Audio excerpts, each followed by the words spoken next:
मेरी और मेरी पूरी टीम की तरफ से आप सबको जुमे की बहुत मुबारकबाद। We will look forward to a weekend for a variety of reasons, लेकिन मुझे ऐसा लगता है कि the economic activity actually picks up. लोग या तो कोई ना कोई आउटडोर एक्टिविटी प्लान कर रहे होंगे, कोई ख़रीदारी करनी होगी या कुछ ना कुछ ऐसा होगा जिसमें यकीनन आपका पैसे से और थोड़ा सा इकोनॉमिक सिनारियो से हवाला पड़ेगा। घर आने के बाद ये गुफ्तगू ज़रूर होगी कि क्या मतलब है, हर चीज़ की प्राइस किस कदर बढ़ गई है।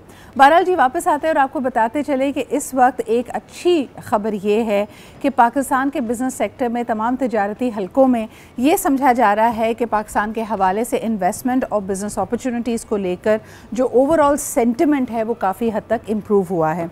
अगर हम बात करते हैं कि बिज़नेस कॉन्फिडेंस की, इसके लिए जी बिज़नेस कॉन्फिडेंस इंडेक्स यानी BCI का सर्वे कराया गया वेव 27 में, जिसमें तकरीबन 45 जो रिस्पोंडेंट्स थे उनका ख्याल था कि अब पाकिस्तान में सरमायाकारी के लिए जो आउटलुक है उसमें बहुत इम्प्रूवमेंट आई है। यानी आपका इन्वेस्टर कॉन्फिडेंस कहाँ पिछले हालात में देखा जाता था -5 पे होता था, उसमें 16 पॉइंट्स की बेहतरी आई है और इस वक्त वो 11% पे रैंक कर रहा है। इसमें यकीनन कुछ कदगने अभी भी मौजूद हैं जिसमें रुपी डिवैल्यूएशन की बात की जाती है। इसके अंदर हम लॉ एंड ऑर्डर की सिचुएशन को लेके चलते हैं, टैक्सेशन और इनकंसिस्टेंट गवर्नमेंट पॉलिसीज़ की भी एक ऐसी सिनेरियो है जिससे इस पर दबाव मज़ीद बढ़ता है। लेकिन इसके बावजूद लोगों का मानना ये है कि आपने पहली दफ़ा 400 बिलियन की GDP का, इकॉनमी का मार्क क्रॉस किया है। What does that mean? Let's unpack that. हमारे साथ मौजूद हैं Ali Khizar, who is the director of research at the business recorder. क्या हाल है आपके? बिल्कुल ठीक ठाक अली, बहुत बहुत शुक्रिया। Again the conversation has been around development budgets, overall federal budget. It is that time of the year when we threadbare all the policies. उससे पहले OICCI का ये सर्वे आना जिसके अंदर इन्वेस्टर कॉन्फिडेंस की बहाली का इंदिया दिया जा रहा है, इसको आप कितना खुशाइन गर्दानते हैं और इसके पीछे कौन सी पॉलिसीज़, कौन सा आउटलुक है जिसने 16 पॉइंट्स की बेहतरी लेके आई है जो चीज़? ओवरऑल सेंटिमेंट बेहतर है और ये चीजें ग्रेजुअली इम्प्रूव भी कर रही थी और ये पिछले कुछ जो आपकी आवाज़ मुझे बहुत कम आ रही है स्टूडियो में, अगर उसको बेहतर बनाया जा सके। जी अली फरमाइएगा। No, I still can't hear you in the studio. तो अगर स्टूडियो में आवाज़ आपकी बेहतर बढ़ा दी जाए, आई एम श्योर कि आपके पास से बड़ी भी होगी। PCR if you could do that. जी अली फरमाइएगा। जी अली आप कुछ कहिएगा, आप कुछ कहेंगे तो हमें पता चलेगा। जी फरमाइए। I can hear you now. जी फरमाइए। जी, जो मैं ऐसे कह रहा था कि जैसे कि एक ओवरऑल जो सिचुएशन है वो बेहतर हो रही है पिछले एक साल में, और स्पेशली पिछले अक्टूबर नवंबर से ये जो मार्च अप्रैल का OICCI का जो सर्वे जिसका आप जिक्र कर रही हैं उसमें मार्क इम्प्रूवमेंट आई है। उसकी वजह देखिए बड़ी बुनियादी है। आपके मैक्रो इकोनॉमिक इंडिकेटर्स देखें तो they tell the tell G कि आपका इंटरेस्ट रेट जो है वो आपका पिछले साल जून में 22% पे था, आज 11% पे है। दिसंबर तक ये 12% पे आ चुका हुआ था। आपकी करेंसी जो थी पूरे साल में तकरीबन स्टेबल रही है। आपका फिस्कल के अंदर प्राइमरी सरप्लस आपने पिछले साल भी रन किया था, इस साल भी रन कर रही हैं। और ये जो प्राइमरी सरप्लस रन करते हैं इसका मतलब है कि आपका डेट कम हो रहा है। आपका डेट टू GDP जो है वो तकरीबन 76% पे 2020 के अंदर था, वो इस वक्त 67-66% पे आ चुका हुआ है और उम्मीद है कि अगले साल और कम होता रहेगा। इन्फ्लेशन जो थी आपके 2023 के अंदर जो 38% पे पीक की थी, जब पाकिस्तान की ऑल टाइम पीक पे 38% पे गई थी, वो पिछले महीने जो है 0.3% पाकिस्तान का ऑल टाइम लो था। बिल्कुल सही है। ये सारे indicators they are telling you के जी आपके इम्प्रूवमेंट आ रही है।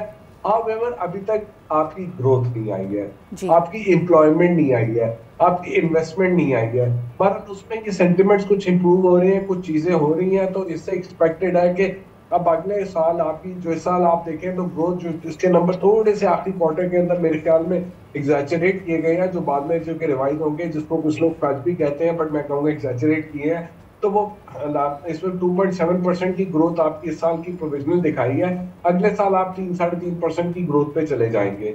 तो ऐसा ऐसा ये चीजें बेहतर होंगी, तो सर्वे के हिसाब से बेहतर आए। अच्छा, दूसरा ये सर्वे जो था एक जंग से पहले आया था। अब जी जी जंग के बाद थोड़ी सी अनसर्टेनिटी बढ़ गई है, जो कि सही। एक आम आदमी का जज्बा, जो वो जुनून जो है उसमें तो इजाफा हुआ है, वो एक अलग बात है। बट एक एक ओवरऑल बिजनेस एनवायरनमेंट में थोड़ा सा रिस्क बढ़ गया बिल्कुल है सही। जंग की वजह अली, से अगर थोड़ा कि सा कल हम इस को बारे एक। में बात करें कि जो आपने सेंटिमेंट की तरफ इशारा किया, let's talk dollars in sense right now.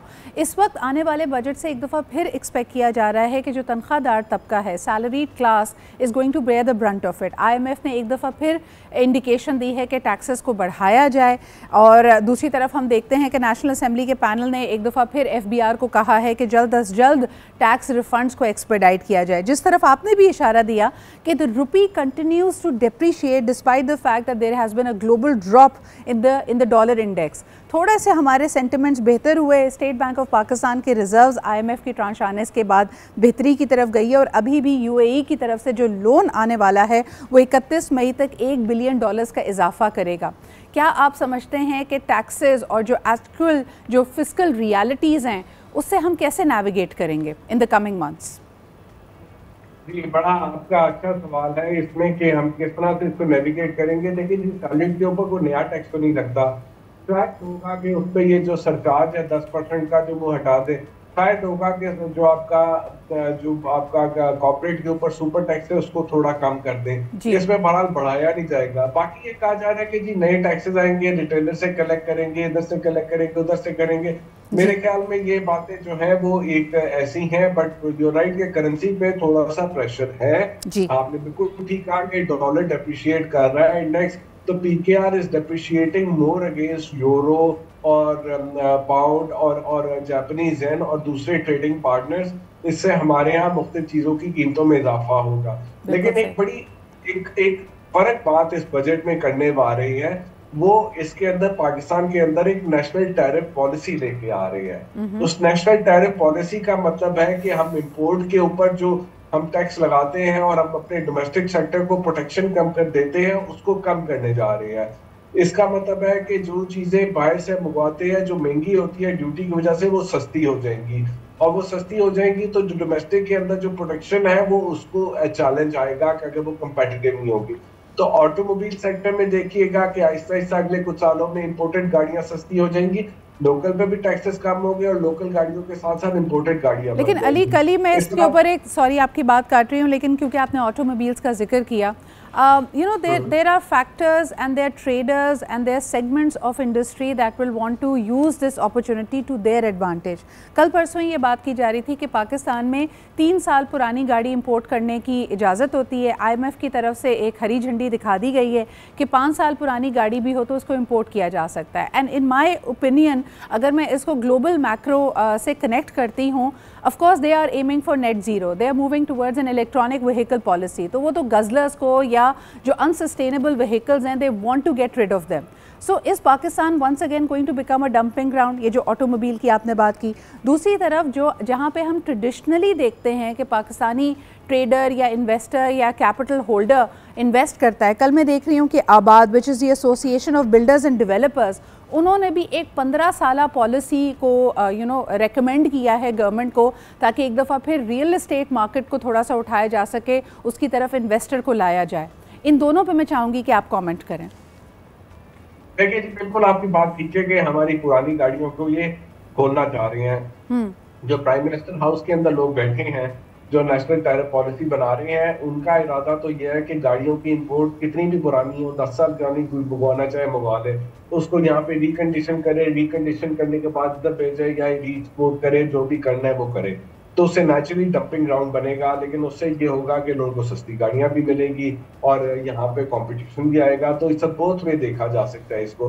और NEP के अंदर जो वो है वो पॉलिसी को डिस्करेज करेंगे और शायद NEP पे ज्यादा कॉन्सेंट्रेशन ये मोटर बाइक्स पे करेंगे। सही, तो ये बात है। और गाड़ियों के अंदर, और दूसरा आबाद जो कहना चाह रहे हैं रियल एस्टेट के ऊपर, तो मेरे ख्याल है रियल एस्टेट के ऊपर से ये कुछ एक जो विदहोल्डिंग टैक्स इनकम पे होता है वो उसको कम करने जा रहे हैं। उसको कम करने से थोड़ी सी रियल एस्टेट एक्टिविटी और कंस्ट्रक्शन एक्टिविटीज बेहतर होगी। लेकिन मैं आपको बता रहा था नेशनल टैरिफ पॉलिसी का जो है ना मुद्दा बहुत बहुत बहुत वास्ट हो जाता है। इससे ना सिर्फ कि गाड़ियों की कीमत कम हो जाएगी, इससे आपके दूध के डब्बे की कीमत भी कम हो जाएगी। क्योंकि पेपर एंड बोर्ड के अंदर भी जो है पैकेजिंग भी सस्ती हो जाएगी, हर किस्म के पैकेज फूड भी सस्ता हो जाएगा। इससे आपके प्लास्टिक की बनी हुई हर चीज सस्ती हो जाएगी, क्योंकि प्लास्टिक का जो दाना होता है, रेजन होता है, वो आप पॉलीमर, एंग्लो पॉलीमर टाइप कंपनियों से लेते हैं, क्योंकि आप बाहर से मंगवाने पे बड़ा टैक्स है, वो कम हो जाएगा। तो absolutely agree with you Ali, लेकिन मुझे ये बताइए कि हम जो बात करें कि जी बिजनेस सेंटिमेंट बेहतर हुआ है, इसका तो एडवांटेज लेने का बेस्ट तरीका ये है कि you make the most of the emerging opportunities. और इस चीज़ से मेरे जहन में ये बात आता है कि get ready for one import substitution, be get ready to have more exports. हम जितनी बातें यहाँ पे कर रहे हैं, it is still viewing Pakistan as a consumer market. यकीनन 25 करोड़ की आबादी है, यूथफुल पॉपुलेशन है, ये तमाम चीज़ें जब सस्ती होंगी, लोगों की दस्तरस में आएंगी, कुव्वत ख़रीद में आएंगी, इनकी खपत बढ़ेगी। लेकिन पाकिस्तान को जो हम प्रॉमिस कर रहे हैं कि it will become a giant, it will have non, हम एक्सपोर्ट्स करने में किस चीज़ के लिए तैयार हैं? आज मैंगोज़ की भी आप बात करते हैं तो कहते हैं 125,000 tonne is all that we can, यानी 1.25 lakh tonne is all that we can export. So what is Pakistan ready to export? किसी भी मुल्क के साथ हमारा बैलेंस ऑफ पेमेंट इस वक्त हमेशा ही लॉपसाइडेड चला है, we are importing more than exporting. How will we correct that? देखिए, आपने बात की कि हम इम्पोर्ट सब्स्टिट्यूशन की बात करते हैं और दूसरा एक्सपोर्ट प्रमोशन की बात करते हैं। ये दोनों बातें एक ब्रेथ में नहीं कर सकते, ये ऑक्सीमोरॉन हो जाता है।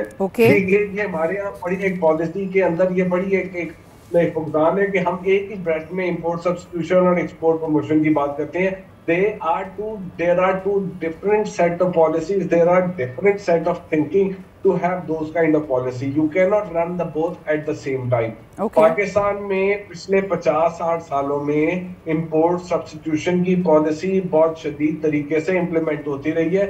1960 की दिहाई के अंदर ये थी, फिर उसके बाद 90s के अंदर दुनिया में जब रिफॉर्म्स आए तो ओपन अप हुई इकोनॉमीज, उसके बाद जो है ये इंपोर्ट वो प्रोटेक्शनिज्म से कम होना शुरू हो गई। तो पाकिस्तान ने वो प्रोटेक्शनिज्म नहीं कम किया, पाकिस्तान उस प्रोटेक्शनिज्म को कम कर रहा है, यानी कि इंपोर्ट सब्स्टिट्यूशन को डिस्करेज कर रहे हैं।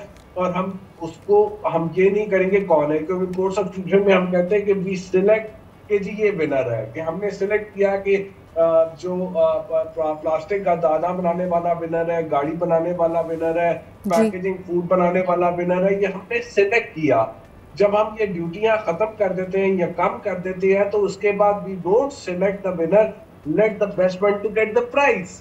बिल्कुल। तो जब सबसे अच्छा होगा, मैं इसकी एक और मिसाल देता हूँ, हमने ग्रीन सपोर्ट प्राइस खत्म कर दी 2 साल से, उसको करने के नुकसान शॉर्ट टर्म में है, उसको जिस तरीके से किया उस पर हम बहस कर सकते हैं। लेकिन अब आपको आज को कितना फार्मर मिलता है, वो कहता है, कोई कहता है मैं सोयाबीन लगाऊंगा, कोई कहता है मैं सनफ्लावर लगाऊंगा, कोई कहता है मैं एक्स लगाऊंगा, कोई कहता है वाई लगाऊंगा, मैं वीट थोड़ी सी लगाऊंगा, और जो वीट में ज्यादा प्रोडक्टिव है वही वीट लगाएगा। तो you will replace wheat with a better But there has to be more. If I be greedy, Ali, आपकी बात सही है कि वो automatic organic adjustments तो आएंगी, the incentive that the government is providing, but is that enough for immediate changes? देखिए, आपके पूरे के पूरे एग्रीकल्चर सेक्टर को एक ओवरहॉलिंग की सपोर्ट की ज़रूरत है, जिसको बैंकिंग इंडस्ट्री भी अब अंडरस्टैंड करती है। देयरफॉर यू हैव दीज ज़रई hand holding schemes that many of them are launching. ये सिर्फ हम एक आम फार्मर पे, जो बेचारा हो सकता है he is not getting the perfect information, सिर्फ और सिर्फ इस बात पे हम उसके ऊपर नहीं छोड़ सकते। They need far more hand holding, they probably need funding, they probably need a lot of support. But thank you so much for raising that. This is again going to be a developing thing. It is very interesting that a lot of our representatives in the Senate and the National Assembly are asking for bigger defense budgets. This is very interesting and one can understand कि अभी हम conflict से निकलें तो sentiment हमारा बहुत मुख्तलिफ है, हमारी दिफा यकीनन हमारी अव्वलीन तरजीह है, but there so much else that needs to be put in order. और मैं और अली इस बारे में गुफ्तगू करते रहेंगे।